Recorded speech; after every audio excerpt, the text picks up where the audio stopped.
All right, we did it. We did it.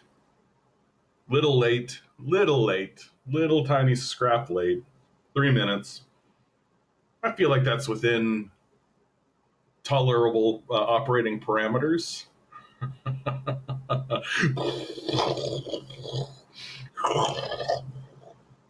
When the whole thing blows apart. How are we all doing out there today? How's life treating everybody? Feels like I just did one of these. And now here we are. As you see on the screen before you, there's the Vanity Fair picture. Vanity Fair took some pictures of the Donald Trump crew, JD Vance and the group, and the pictures are weird. Like they're weird. They're weird and they're creepy and they're odd. This crew ends up looking like Harry Potter villains. Ang Noing, good to see you. First in the door. Long Defiant, how are you doing, friend? And Peanut Butter Beatrice, as always, lovely to see you too. Lovely to see you. Yeah, I mean, what happened this week was just more confirmation that nobody in any position of power gives two shits about even the concept of Canada. We're not. I think the thing that continuously flabbergasts me, that I'm continuously floored by, is that it's really, really obvious that the electorate itself, the population, the people, have completely given up on the idea of a sustainable future, a stable nation. I think it's the reason what I was having this conversation with my dad, and we got talking about the 2008 financial collapse, right? Long Defiant writes, YouTube was saying I wasn't subscribed and couldn't chat. Diabolical. Yeah, I mean, we all know where this goes, guys. Like, the communists will be purged from these platforms. Like, that's what's going to happen. And the people who will be left claiming to be anarchists, right? It's the Noam Chomsky grift, right? It's the Noam Chomsky, right? You're allowed to be on the left so long as you're not a communist. And as long as you are putting forward a critique of the empire that is essentially the military's critique of the empire, you can live in these ecosystems and you can go around, right? But the moment you step out of line and actually say, hey, maybe we should actually have a different state-run apparatus, maybe the apparatus itself, the mechanism by which we make decisions, maybe we should take a more serious look at what that is and how that operates. And maybe the dictatorship of capital is a bad idea. And we should actually let workers actually have a say in what happens in these establishments. No. So we know where this goes, guys. And they're going to pull every little trick and they're going to do everything they can. But then one day they're just going to pull the trigger, right? Like a president like Donald Trump or Gavin Newsom, right, will eventually pass a bill saying we need to protect our children from the dangers of communism and have to stand up against the left-wing Antifa radicals who are ruining everything for us, and we have to take care of our children, even though we don't give two shits about our children at all. And they'll pass a bill, and channels like mine and hundreds of others will just be scrubbed, right? They'll just be scrubbed. That'll be fine. That'll be how it is. The way the system's designed, it's designed to be you subscribe to my channel, and then they're oh no, we'll make sure that doesn't happen, and then you have to find me again so that I don't pop up on your feed. And hopefully they sit there and they go, oh yeah, we hope you just forget about him, that it was just a chance encounter, right?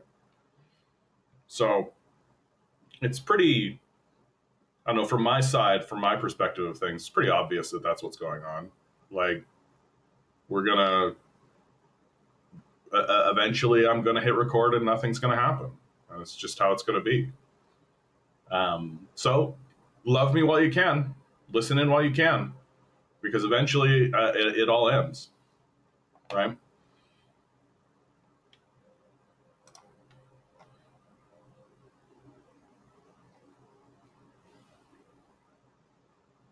Yeah, the story that I was telling my father, and it just made me realize how dumb we are as a people, how gullible and ridiculous we are. Uh, the 2008 financial collapse, right? We all remember the 2008 financial collapse, right? Apparently, we don't. In 2008, well, before 2008, on the lead up to 2008, banks like the Bank of America, Chase Manhattan, right? That they created, they essentially gave out bad loans to people who knew they couldn't repay them, right? That this was the fundamental collapse of the mortgage. This is what created the mortgage crisis. This is the fundamental collapse of the mortgage crisis. Mortgages up until that point, home mortgages were considered one of the safest assets that you could have. The market was considered rock solid, following all the fundamentals and all of this kind of stuff. Well, it turns out the big banks were actually loaning people money they couldn't, they knew they couldn't pay back. North, how you doing? So it wasn't this case where the poor innocent banker gave out a loan and the mean old plumber couldn't pay it back. No, they knew that they were giving out loans to people who couldn't pay it back. And everyday citizens, they're not financial wizards. They don't understand the system that they're operating in. There's a bank for that, right? There's an institution that we're all told we should trust our money with. There's institutions that we're all told we should trust called banks. And we assume that the people who are in the banks know more about banking and money and finance than we do. The thing that we haven't quite keyed into, even now, even after they pull the shenanigans I'm about to describe, even now people are like, yeah, we can trust bankers. And the proof is that our leader is a banker. So the banks across North America gave out shitty loans that they knew were shitty, right? And you might think to yourself, well, John, that's a bad idea, right? Why would they give out bad loans knowing that they're bad? Doesn't that mean they're going to lose money? Aha. You have to understand. When they say that capitalism innovates, this is what they mean. The capitalist innovation of taking a bad loan and then taking that bad loan and putting it into a package of loans and assets, some of which are good, some of which are bad, and then having a ratings agency, bribing a ratings agency to say, yep, all good here, even though within these packages are time bombs that they know are going to go off. Like, we have their confessions. We knew that they knew what they were doing. And then they take these packages of assets and they go and they sell it to your dad, right? So essentially they create a time bomb, they hide the time bomb, and then they sell the time bomb to your dad under the guise that this is a solid asset. So deception all the way down. And then when the market crashes and the whole thing blows up, who got bailed out? Was it your dad? Your dad got a really big bailout? Or was it the banks? Was it the banks that got the bailout? In 2008, so that was called a derivatives market that crashed. And now that derivatives market, because they didn't change any of the rules, they didn't change anything. Now that derivatives market is 10 times larger than it was in 2008. And who did we elect as our prime minister? A banker. So in 2008, the banks pulled probably the largest con ever done in banking history, in the concept of banking. 2008 was a heist. It was the moment the banking industry revealed to everyone that it's utterly fraudulent and that it has no scruples, no morals, no oversight, and there's no repercussions or consequences for them. They showed you that in 2008, and then we voted one in. We're not capable. We aren't a capable, intelligent people. We're not able to actually make reasonable decisions. Like we have the intelligence of maybe a dog at this point. That like you can trick a dog over and over and over again, and the dog will still love you, right? The dog will still be like, "Oh, you," over and over and over again.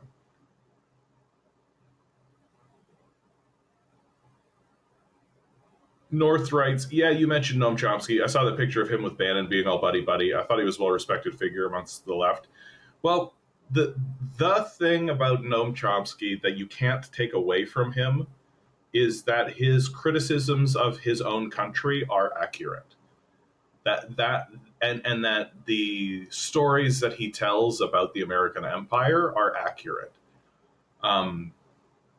More and more, though, as I get on and as I get older and as I get more skeptical, right? Kill your heroes, right? Be skeptical of the people you idolize. I think that the empire saw Noam Chomsky as essentially a form of controlled dissent, that the empire was killing the Black Panthers, right? The empire was killing leaders like Fred Hampton and Martin Luther King and Malcolm X, right? They were assassinating these men. And it was from that group of people that a legitimate critique of the empire was arising, a legitimate Marxist critique, no less, right? And that Marxist critique was accurate, completely accurate. Well, the empire knows that it can't move forward uncriticized. It knows that there has to be free speech, right? It knows that there needs to be somebody that they can point to be like, well, this guy keeps saying all of this bad stuff about us. Well, here he goes again, right? And so you have an anti-communist anarchist who becomes a linguist and who they just find a space for in MIT or some department so that he can do this thing, right? Incidentally, I've been doing some linguist work because I'm teaching English as a second language, and Noam Chomsky's work is like, it's not really that well regarded. Like, it is well regarded, like it's not trash or anything, but people will say things like he's the Einstein of linguistics, and it's like, not really. Like, not really. Not he's not actually that important. And so as I'm getting on, I'm seeing more and more. Like, I suspect that Chomsky believes the stuff that he says. I don't think that he's being duplicitous or deceptive, but he's never done any major work on the subject of communism. All of his commentary is always very offhanded and just kind of like, trust me, bro. Source is trust me, bro. Which is very strange considering like the meticulous nature of the rest of his work. Right, the rest of his work is very meticulous and very well sourced and very well researched, and so it's very clear to me that when it comes to the things that he actually writes about, he has a lot of value to give us, but that value ends when it comes to what do we actually do. And for God's sakes, when Hillary Clinton was running for office, he was essentially vote blue no matter who, right? And his appeal to everybody was, now we need to be reasonable here. We need to live in reality, right? Okay. Okay, bro.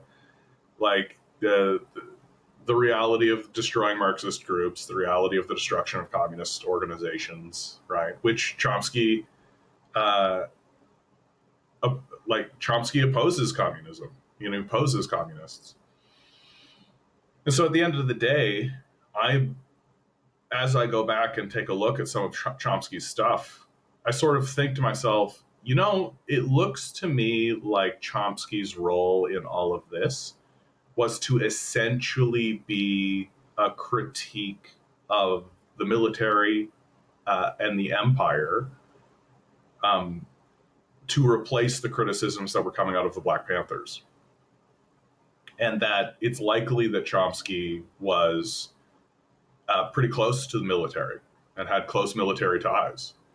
And that there were probably a lot of military men who were like, yes, please talk about this thing that our civil servants are making our military do. Right? Because that's the way the system works. We elect clowns like Trump, and he appoints clowns like Pete Hegseth. And then Pete Hegseth orders military personnel to blow up fishing boats in Venezuela. Right? And I can really imagine somebody being like, hey, can we actually have somebody like write about that moment and actually talk about what actually happened and like just expose the whole thing so that we can have like an actual real conversation about it. I'm just like a sergeant in the military, or I'm a corporal in the military. I can't do shit. And so I think that that's Chomsky's role. Chomsky's role is to be a left-wing gatekeeper to keep people away from communism, which makes sense because he never did a major work on communism. And then the people like Michael Parenti, who have done works on communism, they're quick to point this out about Chomsky. Like, Chomsky has never done a major work of research at all. Like, what has he done when it comes to the subject of communism? And then you listen to his speeches, and when he starts talking about communism, he literally is saying things like, yeah, my dad told me. When I was a kid, we left a communist country, and my dad had these stories. Oh, your dad told you stories. Okay, cool. No. Who gives a shit at all? Like, who cares what your dad had to say? So Chomsky's a double-edged sword, right? Like, he's a double-edged sword, and more I'm seeing that he was part, and he is part of the apparatus. He is part of the system. That he only has the perception of being rejected. He only has the perception of being ostracized, right? His glamour, his reputation is as this renegade rebel and all this, but really, I think that he just is essentially a mouthpiece for military personnel who want their stories told. Really, I think that's essentially what all he's done in his life, was to make it so that like if I'm in the military, I don't want civilian government to just send me into a quagmire of a war and kill me, right? And so who in theory, according to the system, is keeping the civilian elected government accountable? Just regular citizens, just regular people, you and me. And so I absolutely would like somebody to be writing about the newspapers. I absolutely would like somebody to be like, yep, this is the system of news media in your, and that's just manufacturing consent. So really, I think Noam Chomsky spent most of his life working for the military as like a military propagandist. Not to say that he was lying, right? Not to say that he was lying. I think that he was accurate in everything he said. And that if I was within the American military doing the things that the American military were doing, I'd be like, yeah, please. I definitely would like the electorate to know these things, right? But his solutions are a failure objectively. Just vote Democrat? Okay, cool. Thanks, Chomsky. Thanks for your work. Ditto over on Twitch. Chomsky a Fed? Shocking. Only if he knew he worked for... If only we knew he worked for the Department of Defense. I mean, yeah, he is in MIT, for goodness sakes. Like, MIT has a close relationship with the Department of Defense, or the Department of War now, I suppose. Austin, good to see you. Borg, good to see you. Joe, bruh, I swear to God. Good evening. Good evening, guys. I'm really glad to see you. So, I think that the fundamental trouble that we're looking at now is that the electorate has been effectively destroyed. We don't have the time, we don't have the energy, we don't have the wherewithal, we don't have the will, right? Everybody's in a hysteria and everybody's upset. Um, and it's manifesting in pretty much every single part of your life now. Like there isn't a single part of your life that isn't affected by the decline of the society and the destruction, the willful destruction of the society. Like at this stage in the game, here's a great story to illustrate what I'm talking about. I had it right in front of my face, of course. Yeah, dude. This I find this story to be absolutely hilarious. Ontario wants to bring in more attractions to Niagara with multi-billion-dollar plan. Now remember, the Doug Ford administration is cutting spending for like teaching. He's cutting spending for healthcare. Everyone knows that they're really trying to privatize the healthcare system, like Alberta is. Everybody's aware of this. And so as he's slashing services across the board, they want to spend how many billions of dollars?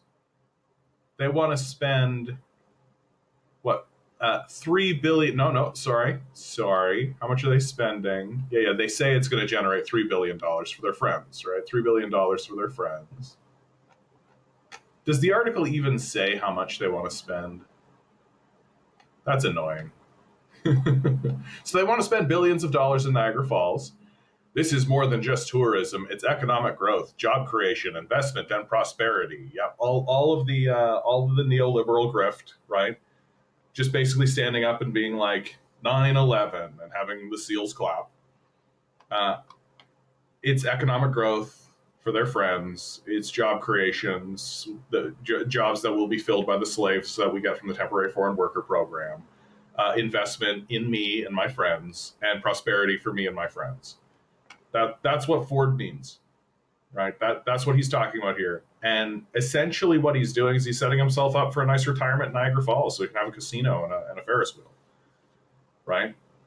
Like the man is literally taking your money, cutting all the services you use, and then spending that money on a casino.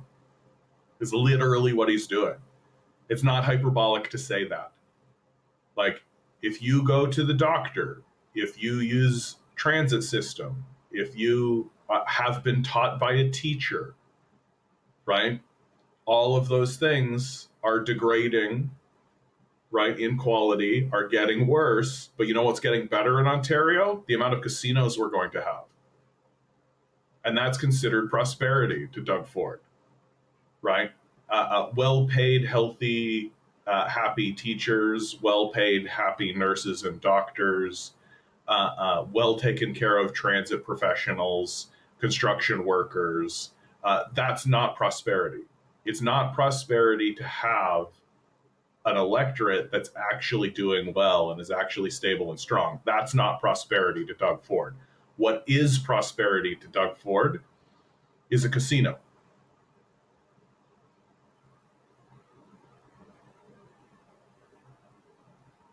Like, it doesn't get stupider. Like, how do we get stupider than this? How do we get more foolish than this? How do we make it so that we're even stupider than this? Like, what could it possibly be? Like, what screw could turn to make us be a little? And 30% of the electorate votes for this guy. So we're in this like real position now, if you ask me, that we really don't have anybody to blame but ourselves at this point. These people are obviously nefarious, pedophilic narcissists and psychopaths. Like, and it couldn't be more obvious. Like, do they really need to just like put on a Jason Voorhees mask and like slaughter a child in front of you? before you're like, oh, maybe this guy's a bad guy, right? And it's really telling that there's like no opposition whatsoever to these guys. That the opposition that exists is just like some substitute teacher screaming at the top of his lungs with a lisp. It's like, and that's enough, right? That's enough. If it's a 50-year-old woman saying something's gone wrong and we have to do something about it, and if all the words I just said came out of the mouth of a 50-year-old woman, everybody would be like, "Oh, she's a woman. We're not going to vote for her." Like, we're cooked. We're done. We're finished. Like the hand of creation will sweep through us, and we will have nobody to blame but ourselves. It's just going to be like that. And so I'm here to remind you, there's no point falling into despair about any of it, because what you're currently experiencing is just a ride. It's just an illusion. You're just a visitor here, right? Like that to me is the turn of perception that makes this reality become bearable and makes existing during this time period bearable, is that this isn't your home. You live in an environment, I presume, you live with four walls around you that you have claimed as your home and you feel you have a claim of ownership to. Well, guess what? You don't really. You're not going to be here forever. What the conditions that exist in this place are not forever. We are just here to bear witness to one of the most dramatic declines in human history. I think that's going to be very fascinating to watch. It's going to be fascinating to watch the capitalists destroy something beautiful that was built by socialists. Like, it's going to be just an absolute cavalcade. And so we should enjoy that and just say, okay, I'm going to go home soon. Soon we'll be going home. And this is just an amusement park as far as I'm concerned. It's what Doug Ford wants to make it anyway, so you might as well treat it that way.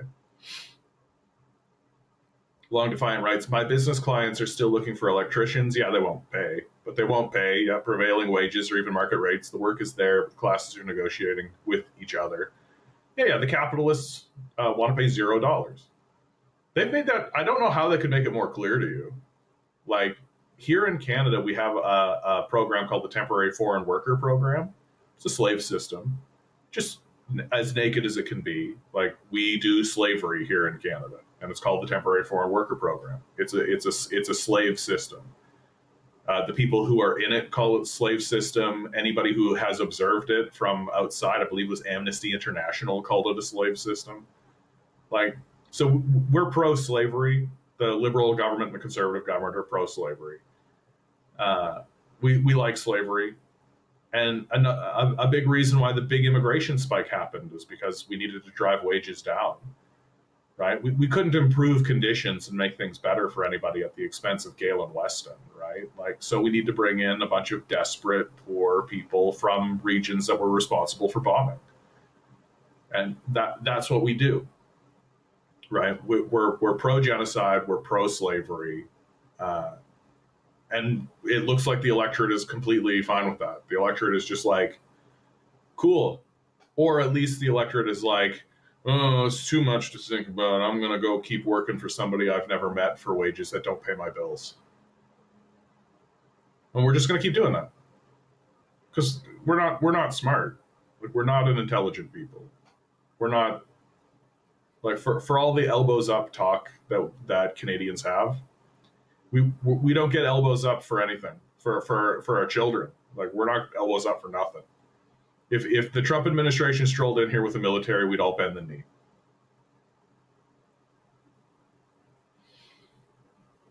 DM writes, "Good evening, John. Another reason why Doug Ford needs to go is that he's booked Queen's Park to take vacation off until April after taking a record long summer break, paid vacation, of course." Yeah, Doug Ford is like, look, these guys are not interested in governing.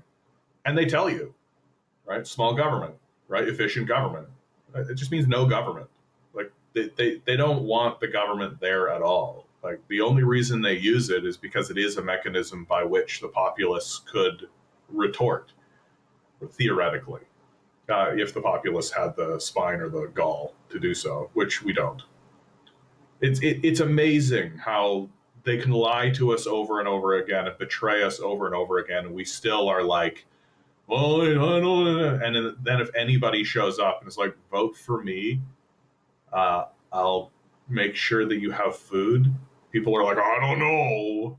Oh, we're just too easy to deceive, and we're too gullible. We're way too gullible.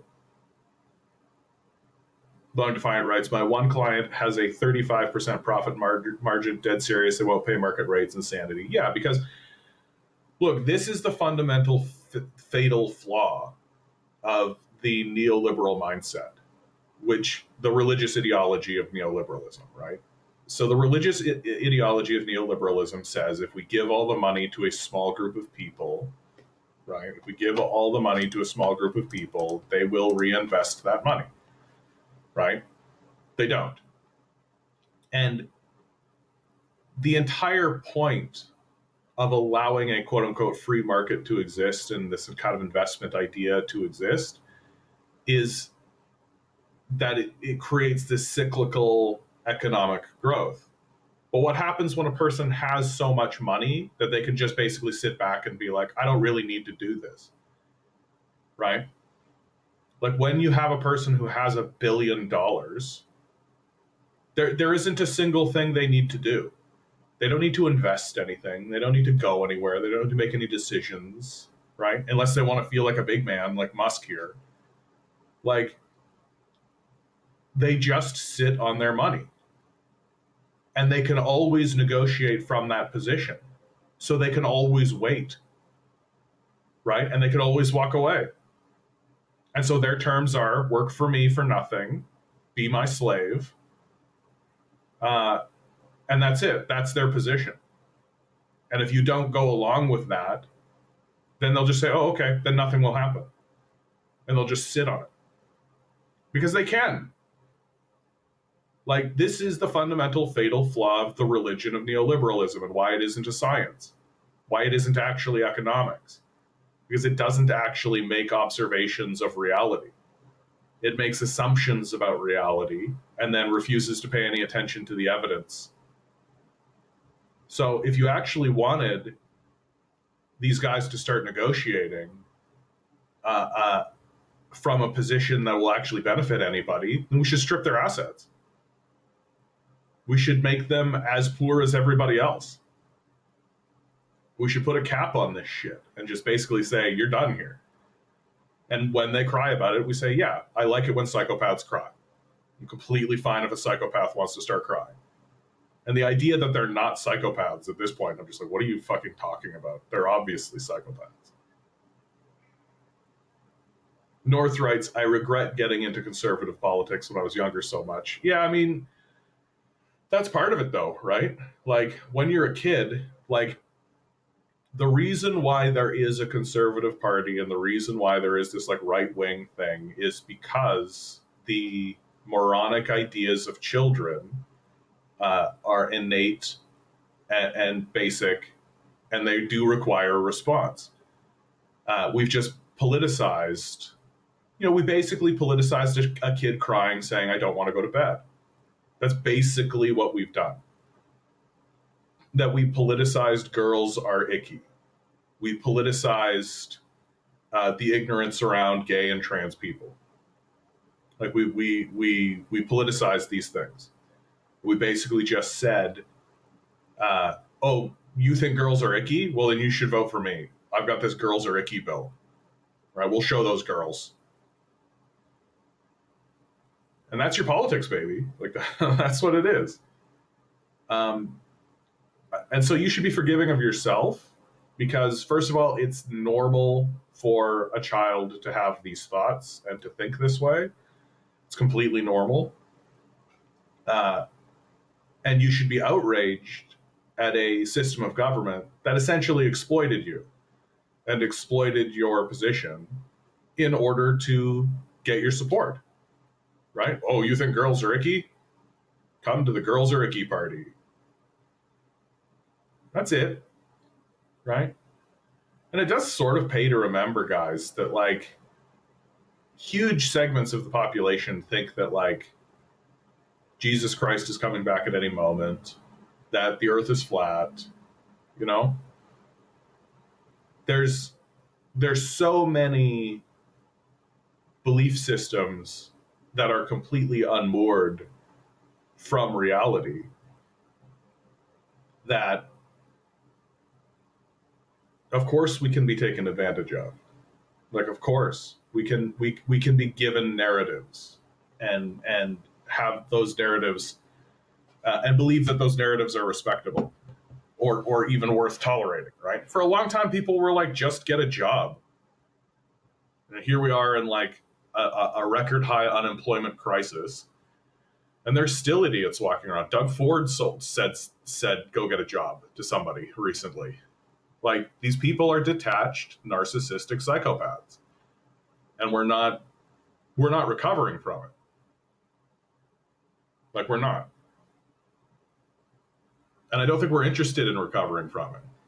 Like what we're watching North America do is not that much different than watching someone fall prey to drugs, right? That we all know that they need to get off these drugs. We all know that they need to stop doing them. We all know that they need to go get help and rehab, right? We all know. Everybody knows, and everybody talks about. We can even have interventions if you want, right? We can do everything we can, but at the end of the day, if they don't want to stop taking the drugs, they're going to keep taking the drugs, and eventually, they're going to hit rock bottom, and it might even kill them, right? And when it kills them, we'll all go, yeah. And so we're looking at like a drug addict ideology and a drug addict population that is insistent that they know what they're doing and is insistent that they understand what's going on. And the whole thing is going to unravel and collapse in big and enormous ways. And I think my favorite thing, like when the derivative market collapses again, right, taking the entire housing market, the AI bubble pop is going to happen. That's going to be a fun one too, right? And the best part, I think the absolute best part about these coming collapses that are just going to wipe out millions and millions and millions of people. It's going to be a dramatic disaster. The best part is that the banks will get bailed out again. That at the end of the day, right, capital will look to itself and you'll just be told to go fuck off and die, go get a better job. And that's going to be the best part. And my gut tells me that most Americans and most Canadians will just take it. We'll just be like, grumble, grumble, grumble. Well, better go vote for a banker like you did last time. Because you're dumb. That's fine. It's fine to be dumb. We're all learning, right? But it's time to acknowledge that voting for a banker was a stupid idea. Long Defiant writes, foreign/out-of-town ownership is a huge problem. Reminder, the people of Cuba supported the Castro Revolution because 90% of some of the resources were owned by U.S. investors. Our time is coming. Yeah, I mean, as we move into the future and as the empire of America declines and as the nations begin to decline, what arises from that is like an institutionalized banking cartel that is supranational, right? That right now the banks operate very similarly to how the Catholic Church worked and the papacy worked, right? That the papacy, the Pope, and the Catholic Church operate supranationally, right? They're not a national organization; they're an international organization that is both within nations and without them. And it is its own nation. And the banking cartel works the same way, right? The banking cartel essentially is part of the nation, but is not part of the nation. It governs outside of the system, but affects the system dramatically. Like the Federal Reserve, for example, is technically answerable to Congress, but essentially just does whatever it wants and doesn't need to answer to anybody, right? And there is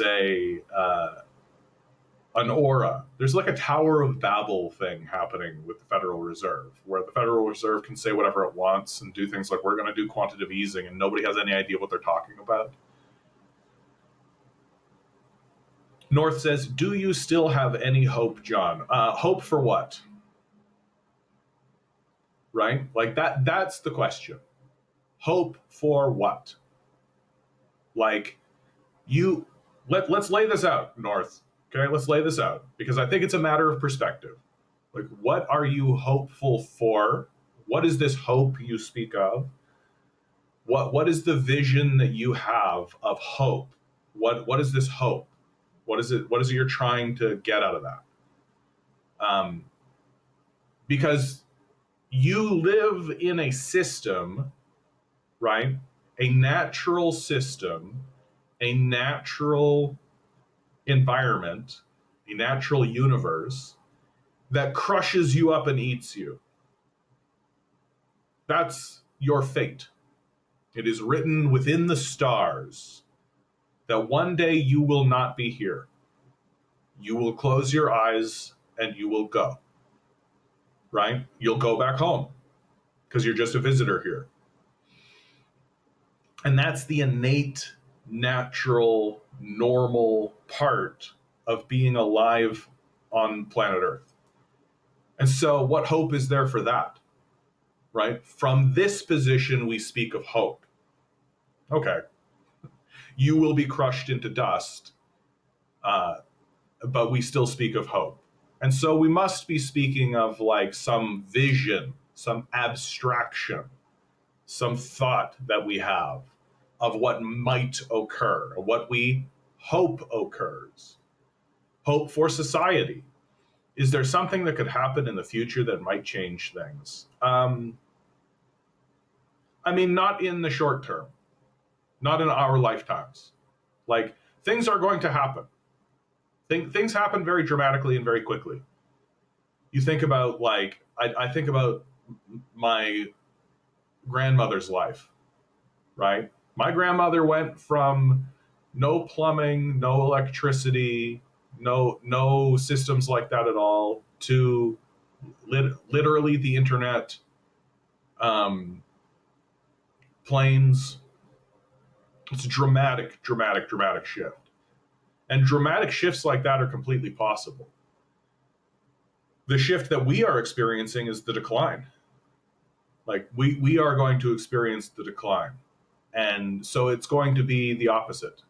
It's going to be things that we have taken for granted are going to fall into decay. And as all empires do, our empire will collapse and will regress. Collapse is the wrong word to use, because collapse sort of implies like a sudden, like, it's just going to regress. It's just going to pull back, and it's just going to become much more insular. And that's, again, a natural, normal part of the cycle of empire. Like, humans are not that smart. We're as smart as pigs. Like, and look how we treat pigs. Like, we're capable. We can move into a new state of thinking. We can get there. It is possible to get there. But it requires a lot of effort. It requires a lot of effort and a lot of sacrifice and a lot of intention to do it. And most people just can't.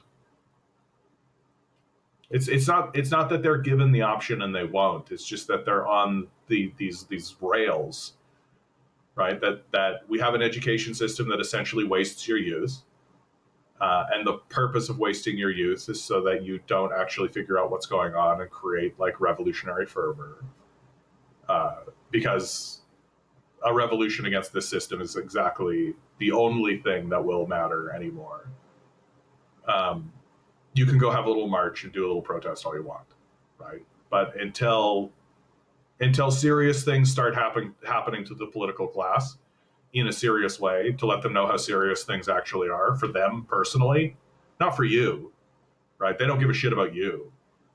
Like, things will just have to start happening to their children. Things will just start to happen to their brothers and their sisters and their family members and themselves, right? I'll redact my statements there and let you fill in the blanks as to what I mean, so that I don't just get demonetized for nothing or shit on. But that's just the hard truth.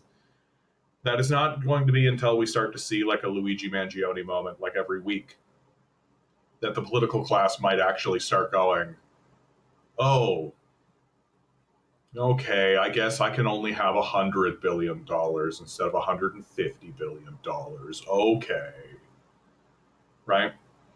Because the only thing these pedophilic, narcissistic psychopaths actually care about is themselves. That's it. So until they are threatened, nothing's going to change. And we're essentially cows. Like, we're essentially cattle. Like, we're not doing any of that. We're not gearing up. We don't care. Like, the leftist parties and the leftist organizations here in North America are just like sitting in their smug satisfaction that they're correct. It's like, okay, cool, thanks, bro. Like, nice, but nobody gives a shit about that. And so we are going to see a generalized decline.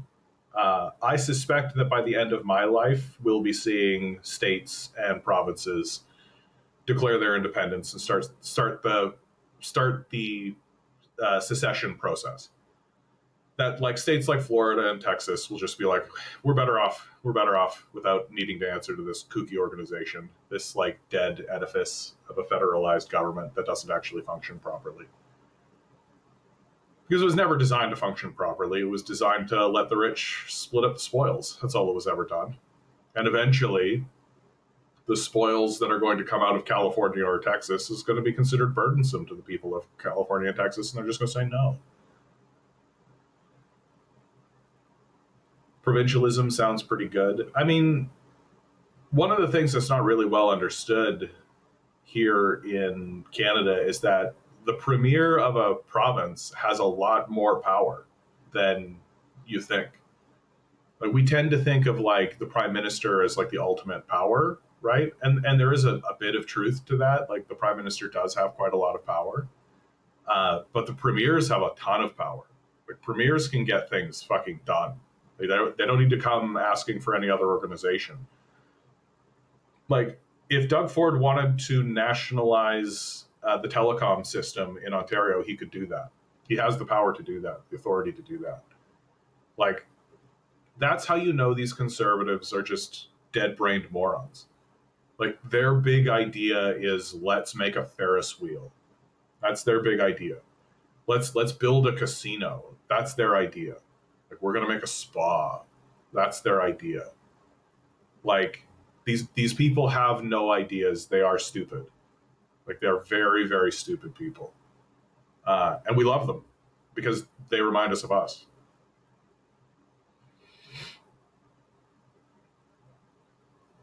Yeah. Canadian provinces have more power than U.S. states. Yes, that's true. Yeah. And that's a holdover from the way the system was designed. Like, we maintained a lot of the British monarchy, like the system of aristocracy. Like, we maintained a lot of that. And the system that we live under here in Canada was designed in order to maintain the power of the crown and to disseminate instruction throughout the colonies. But the Queen is gone now. Canada is really a quote unquote country in the normal sense. I mean, I just think that like the queen is dead, right?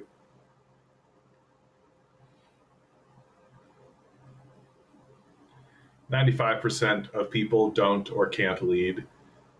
I mean, my feeling is just people are exhausted. That we live in a system that exhausts us by design, and that to actually step out of that exhaustion, to step out of that and actually get rest and actually have time to reflect and look upon your life, and like to actually be able to do that is a luxury, or it's something you really have to decide to do, and you have to choose.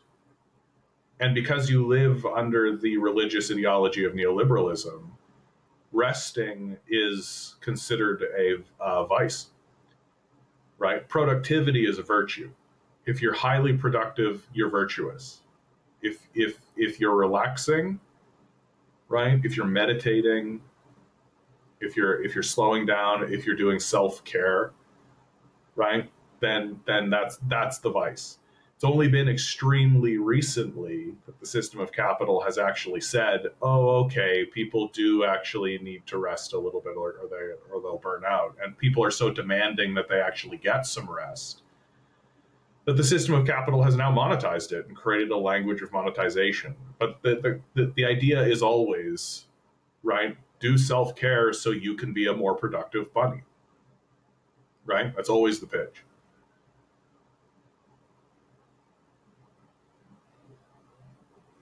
Joe writes, apes in the 21st century. Not that I'm better, but damn, I have some self awareness.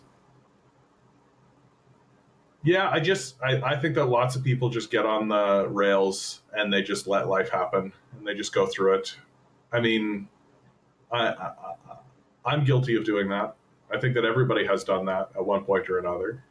That's what makes, in my view, that's what makes the destabilization of these systems so dangerous to the ruling class. It's why the ruling class is so stupid, right? Like people want to be on the rails and they just want to go through their life and they just want to live this sort of first person shooter linear path forward video game that they're all playing.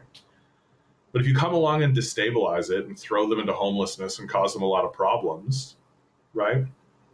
That's going to spark their consciousness. Like, what is one of the first things that a doctor does to a newborn baby in order to get it to start breathing? They give him a little smack on the butt. And then the kid starts crying. Well, if you destroy someone's system and if you destroy their livelihood and if you throw them into the streets and make their children hungry, you're essentially doing the same thing. The only difference is that instead of them to do it to get them to start breathing, you're doing it so that they realize that what we need in this country is a revolution.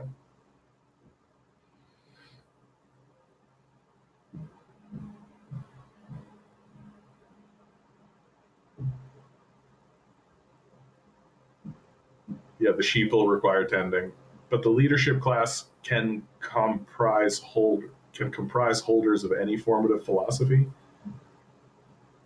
I don't know if I understand your comment, Borg. Joe, not the leaders most people want. If we must have leaders, why should it be these cretins? Because they're the ones who are funded. Like, I think one of the things that nobody actually talks about and nobody takes seriously, it's that classic kind of Joe Rogan position, right? Joe Rogan's philosophy of speech was good speech beats bad speech, declared in, the very kind of childish good speech beat bad speech, right? Okay. Loud speech beats quiet speech. And if you have billions of dollars funneled into a media system, dominating television, dominating the internet, dominating social media, dominating radio, dominating newspapers, dominating every space, if you have multi-billion-dollar organizations spewing bullshit and promoting people into your society, then people just go along with that, because loud speech beats quiet speech every single time. And all they have to do to make sure that you never know who to vote for or who to support is just not talk about them. Right? I've never heard of that guy. And now we just enter like classic Machiavellian politics, which is if the populace has to choose between a name they know and a name they don't, they'll go with the name they know. So all you have to do to win an election is just make sure more people know about your candidate. Forget about offering anything. Just make sure they know who he is. And just be like, Ford, Ford, Ford, Ford, Ford, Ford. And then people will just believe it. It's classic like Joseph Goebbels shit, right? Say a lie loud enough, long enough, and people will believe it. Because we're not really aware. We're not really astute. We're not skeptical at all. Like, and the proof is in the pudding. I've just told the story, right? Like, we're electing bankers. Like, the leader of the UK was straight up the CEO of Goldman Sachs. Borg with a $10 donation. Thank you, my man. I really appreciate it. Like, share, subscribe, guys. Good opportunity to say so. And hey, if you'd like to donate a little, you go right ahead with that. Thank you, Borg. I appreciate it, my man. What a conundrum. Yeah, it's not really a conundrum anymore, you know? Like, a conundrum sort of assumes that there's a solution. And I'm sort of done with that. It's not about solving a problem anymore, because we're not interested in that. We're not. If we were interested in solving the problem, there are serious things that we could do as a people, as a collective, right? But we're not going to do that, because we just want to make sure that we wake up, we go eat our burgers, we go to the mall, we listen to Drake, and that's considered culture for some reason.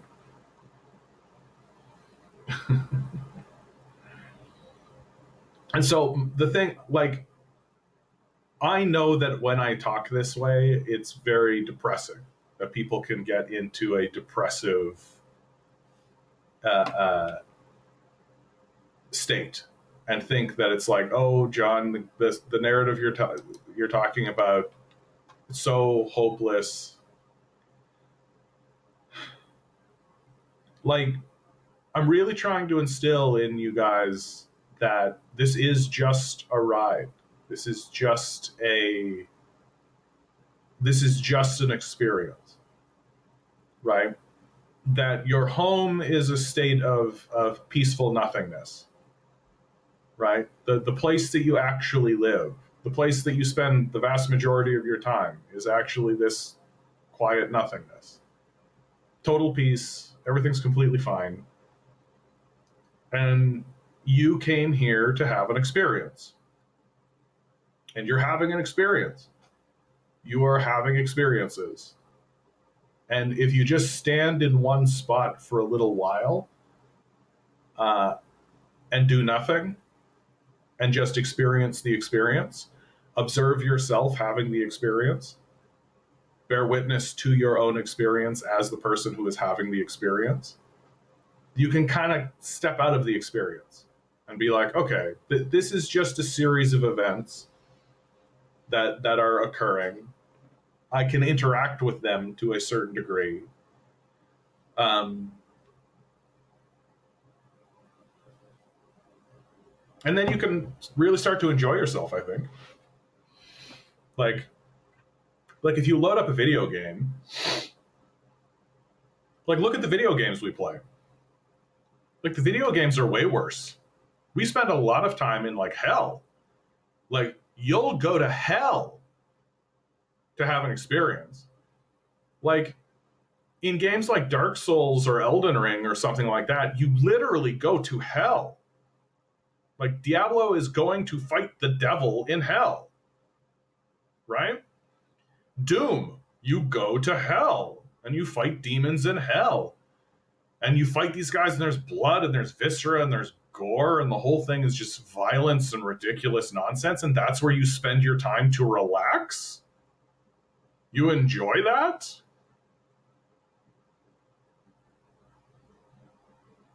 So that's what you do in your free time when you're given the option. When you can choose from all of the array of all of this kind of stuff, where do you go? You go to hell.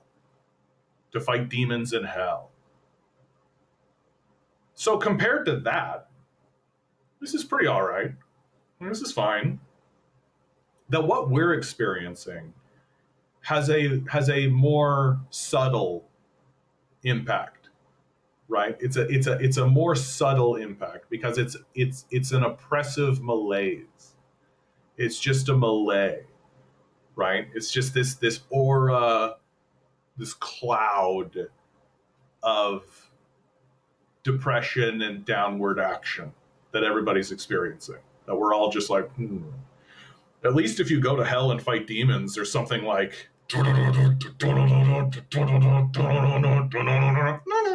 like you're like fighting something. There's something active about it. There's something invigorating. There's something deeply emotional that you can just be like, oh yeah, I'm gonna go fight those demons. Yeah, right? There's something rewarding about doing it. Whereas there's absolutely nothing rewarding about this society. There's no meaning here. There's almost nothing here. That you spend the vast majority of your life with your wheels spinning.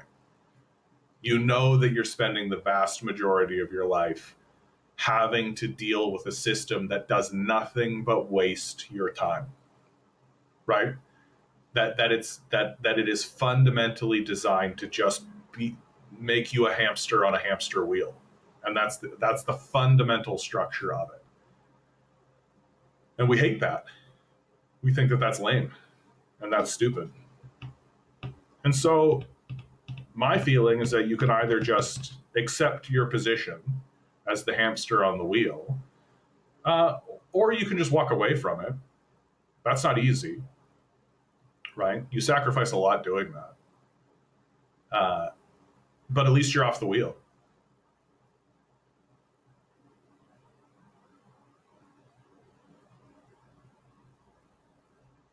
Joe writes, the time required to alter the status quo could take another century. Yeah, I mean, once we go through the period of like destabilization where things break apart, then it's likely the pendulum swings back and there'll be some kind of reunifying force, right? Because at the end of the day, the only thing that the system will ever respond to is just millions of people demanding it and like going to do it. Like I listened to an interview given by a scholar of the Civil War fairly recently, and he said very cleanly that like this idea that it was Lincoln sending people and Lincoln was the driving force behind the Civil War is false. The driving force behind the Civil War were the hundreds of thousands and millions of people who were going to go fight that war, with or without Lincoln, right? That the people who were the abolitionists, the people who were fighting against the slavers of the South, had organized themselves into militias, and we're like, we're going to go down there and we're going to fight those guys, with or without you. And so Lincoln was just like, well, better be with me, I guess. And that's the only time anything ever happens, right? This is why they're so desperate to waste your time and to crush you and to isolate you, because they know what their weakness is. Their weakness is if 100 million people show up at their doorstep. If 1 million people show up at their doorstep, that's their weakness. They know it. Like if everybody walks into Chase Manhattan Bank and grabs all the people in Chase Manhattan Bank and gets rid of them, so much for Chase Manhattan Bank, right? Like they know. They're well aware. That's why they're desperate to make sure that doesn't happen.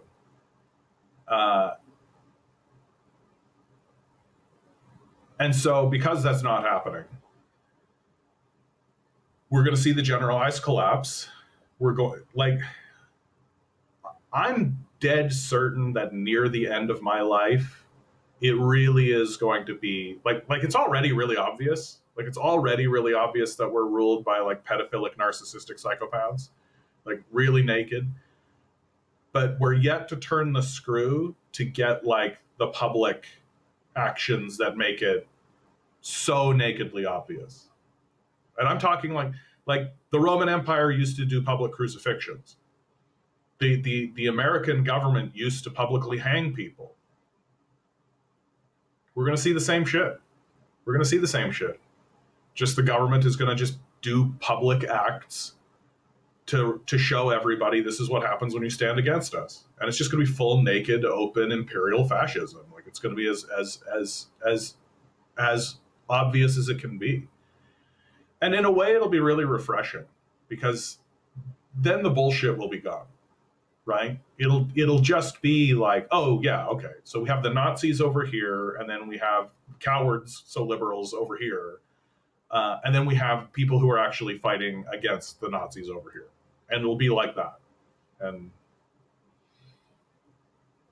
I'm kind of looking forward to it because I have to say, whenever I look back on my life, the most annoying part about it was all the people who pretended to care.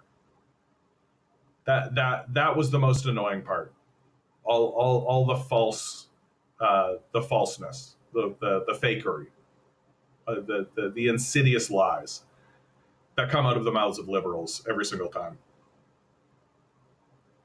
Like, fascists don't lie; they just want to round you up and gas you. Like, they'll tell you that. Just get a better job, die in the streets. I don't care. Well, there's something refreshing about that. Like, just be a Nazi. Like, at least you're honest. Instead, we get a lot of this like head tilting. Oh, I really do care. I'm a liberal. Yeah, I'm going to do everything the Nazis do, but I pretend like I care. Commie Economist, good to see you, my man. Gen Z needs to stop giving up on owning a home and pick up having a revolution. Yeah, we'll see. I don't think it's going to be Gen Z so much. I think it'll be the next one, the next group. So in like 20 years, that group of kids are going to look around and be like, no. Because there's going to be literally nothing for them. Like, there's still a little something for Gen Z. There's going to be literally nothing for the next generation. It's just going to be just total Deadsville. Borg writes, in the US, Mamdani is a bellwether. I think culturally that's true. The fact that he's like a Muslim, I think matters culturally. He'll be Obama in terms of policy. He'll bend the knee to everybody. Like, if Mamdani can successfully lower the fare by 10 cents in the city of New York, I'll consider his entire administration a major success. That's how little I expect from him. Like, I don't think any politician across any Western country cares about anybody but themselves, and that they are effective liars. They know how to lie. They know how to lie. John's sound effects are priceless. Thank you. Yeah, slaves did a lot to emancipate themselves. Lincoln gets too much credit. Yep. I'm still amazed Lincoln won. Well, you know how they won, right? Like, the war was essentially a stalemate. Everybody kind of knew it. And then there was a general who looked at Lincoln and basically said, I can end this war. You're not going to like it, but I can do it. And as General Sherman, and he did what was called Sherman's March, where he marched from the border of the war and just went straight down to Atlanta. I believe it was Atlanta.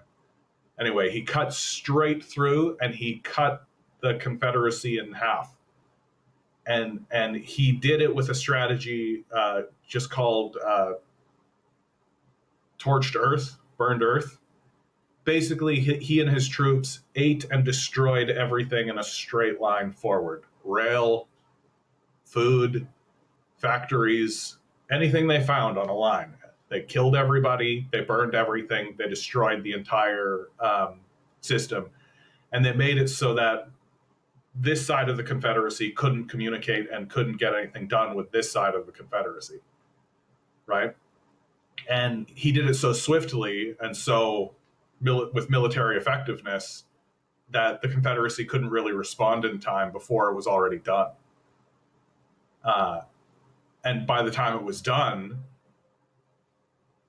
everything was cut in half and their logistics was completely ruined. So that's what really ended the Civil War in my mind, because after that, it was just a question of attrition and logistics, right? That the South couldn't recover. They couldn't reinforce their militaries, their platoons, their militias. They couldn't reinforce. They didn't have the food they needed. They couldn't march. They couldn't go anywhere, right? Because they didn't have the food to be able to do it. And so it was just a matter of time. This military maneuver was heavily criticized by the Confederates and by the North. Sherman's march was not a popular act, but Sherman's defense was, this is going to end the war. It's like, yeah, all right.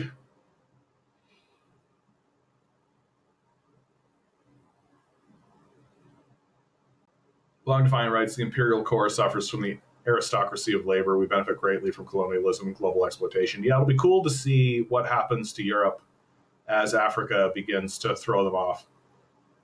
Because Europe is, like, they don't do anything. Like, they're just these sort of... I mean, we all know what's going to happen. It's going to be Germany is going to rise again and take everything over again, the way they do. Redistribution makes the U.S. kind of revolution-proof.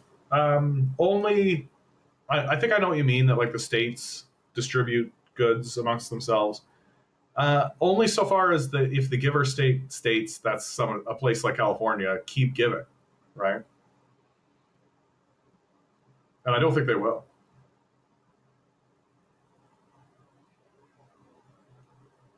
They found a way to fund SNAP, that kind of redistribution. They just defunded SNAP, didn't they?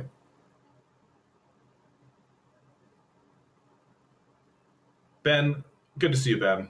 Every second generation is one that makes change. The ones between just kind of collectively sit on their ass. Well, we are in kind of a unique moment just because of the way the baby boomers were, right? That there were a lot more of them, first of all. And I think it's important to remember, like, we really rag on the baby boomers, and you can critique them as a generation if you like, but the real truth is that the baby boomers saw real prosperity happen. Like, that's just an undeniable truth. That if you're a baby boomer, like my father lived without electricity and plumbing and then saw that come in, right? That's a real thing that happened to him. It's tough to deny. That's prosperity. Like, that's experiencing life in one way and then experiencing life in another way. And that second experience being significantly better. It's just better to live life with plumbing and electricity. It just is. And you experience all of this modern technology come in. You experience all that, having had this initial experience. So it's tough to deny that the boomers experienced prosperity for real. And for a little while, I think the boomers were just like, you're just complaining. There's so much prosperity. Just grab hold of the prosperity that is around. Because they failed to recognize that their systems had turned against them. That the system was smart enough to understand, keep the boomers happy, but we can start siphoning blood out of the young. We can start killing Gen Z. We can start killing the millennials. We can start killing these kids, right? And they are. And so, I mean, I'm very sympathetic towards Gen X. Like, imagine being a Gen X kid. Like, oof, just knowing you're completely outnumbered, knowing that nothing you do or say is going to change things, and understanding that you're you're being eaten. You're being destroyed by a system that's designed to destroy you. And then Ben says, thoughts on the Canadian population beginning to decline. It's not just the Canadian population, it's all capitalist populations, right? Because the system of capital, it's a death cult, and they're trying to kill us. Like they're trying to kill people off. Here in Canada, we're as naked as we can get about it. We have the MAID system, right? Medical assistance in dying.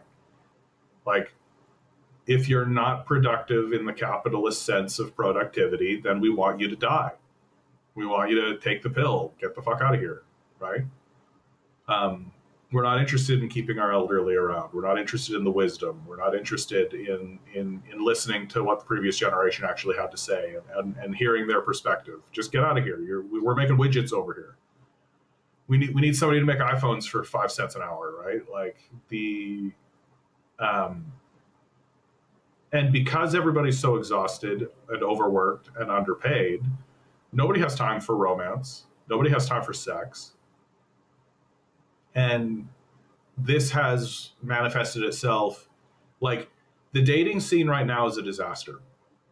I have been trying to date personally, and I'm finally to the point where I think I'm good.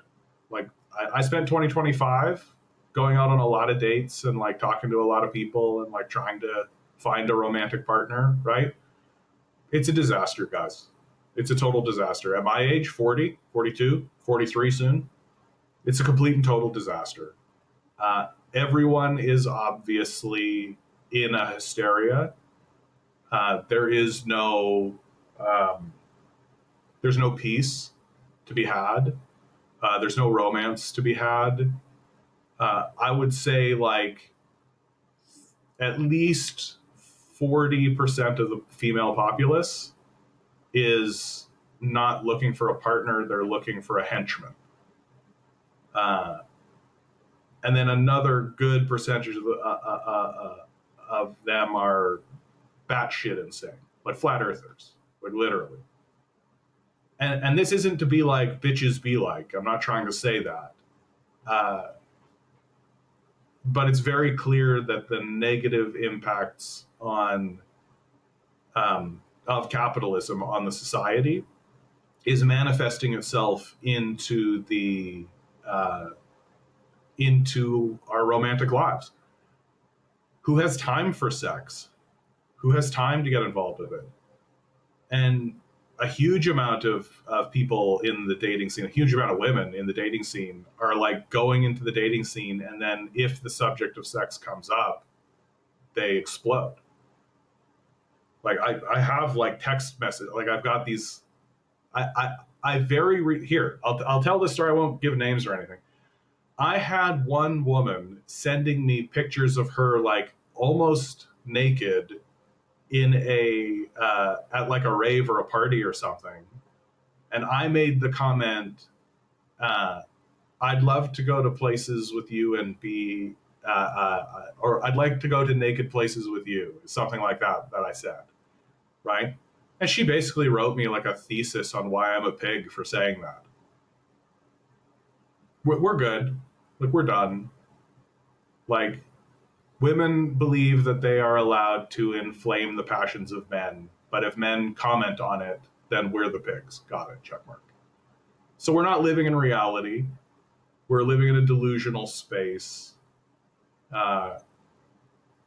And it's because at the end of the day, everyone's in this enormous crisis. It's just that you believe that your crisis is normal and that everybody needs to tolerate your crisis, but you don't need to tolerate anybody else's crisis. That their crisis is strange. Your crisis is normal, their crisis is strange. And because everybody's in a crisis, no one wants to get involved with one another because they're looking at one another being like, oh, I don't want to take that crisis on board. Well, guess what? It's always a crisis because you're in a system that is in crisis. So that's my thoughts about why the population is in decline, is that we have the population in a crisis. Sven over on Twitch, good to see you, my man.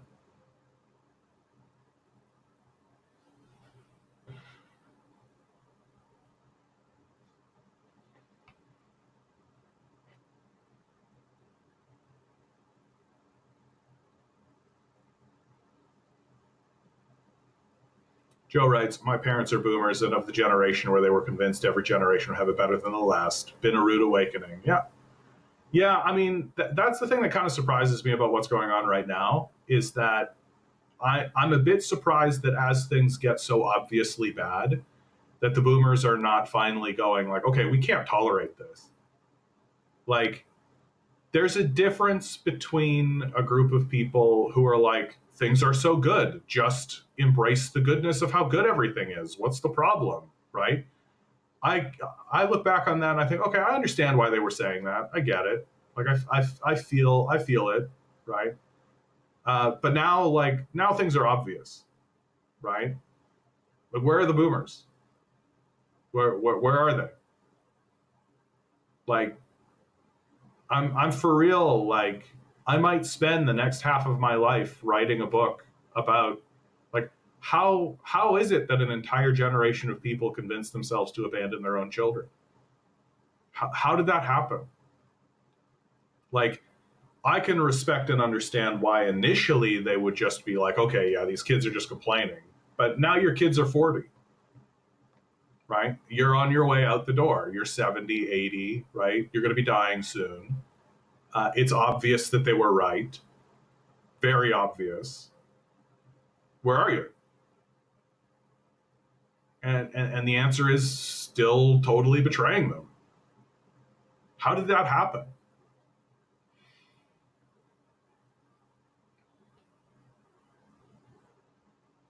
Oddity, good to see you, Oddity. Do you think it would be easier to find a friends with benefits, someone to hook up with, than a partner, or the same? No. It's totally like the only way anybody. Okay, so here, look, here's what's really going on. Okay, and I really can't stress this enough. If you are a woman on a dating app, you are getting men in your DMs. You're getting a bunch of likes. You are getting lots of people to talk to, right? If you're a man on a dating app, you're lucky if you have one person to talk to, right? So, man has to put in all this work, swipe, find the one person to talk to. And then when you do find that one person, she has 1,000 people in her DMs, right? And if you're looking at like a friends with benefit kind of situation, like I really hate to break this down like this, but this is true. Like most women are going to pick the man who has the Bugatti and who has the shredded abs in order to pursue whatever it is she thinks she's pursuing with that guy. And I think that women trick themselves into thinking that, oh, I'm with this Bugatti man with the abs, and this is a serious relationship that we're pursuing. Meanwhile, he's fucking around with a dozen women, right? And so he has set the standard for her, because she fails to recognize that that's a grift, what he's running there, right? And the grift is to have sex with you. That's what men are willing to do to have sex with you. They're willing to spend their whole life getting a Bugatti and getting this kind of thing.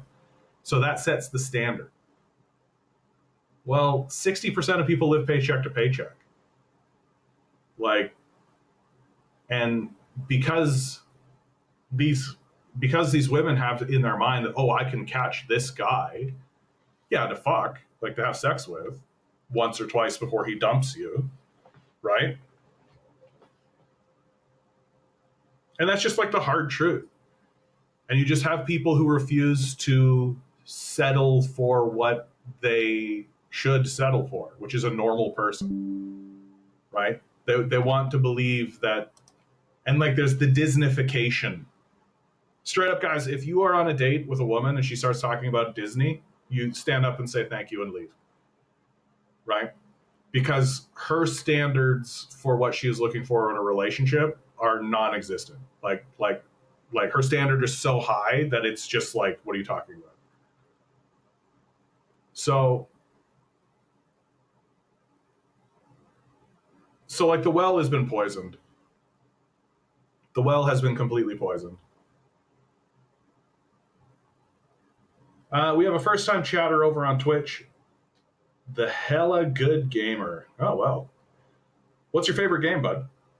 Things get bad under socialist agenda. Wait, I'm confused. Hello, by the way. I don't know if owning one of the most exclusive cars in the world is the baseline, really. Once again, confused. Hello again, by the way. Hello. Um, things get bad under socialist agenda. Not. There's just like no evidence to support that claim. That's all. Feel free to clarify, but hello. Borg says, John, find a Latina woman. Seriously, that culture produces women who have a much better point of view about relationships. At the Teach English as a Second Language class that I go to, there's this absolutely beautiful woman from Chile who I work with on projects and things, and she sits at my table. I would marry her in a heartbeat. I would marry her right now if she didn't have a husband. If she suddenly, like, if she come right now, she went back home to Chile for Christmas, and if she came back and was like, I'm getting a divorce, I'd immediately be like, so you should marry me. We should get married, you and me. Let's go. Ben, what if she sees this? That's fine. I've told her this. That's fine.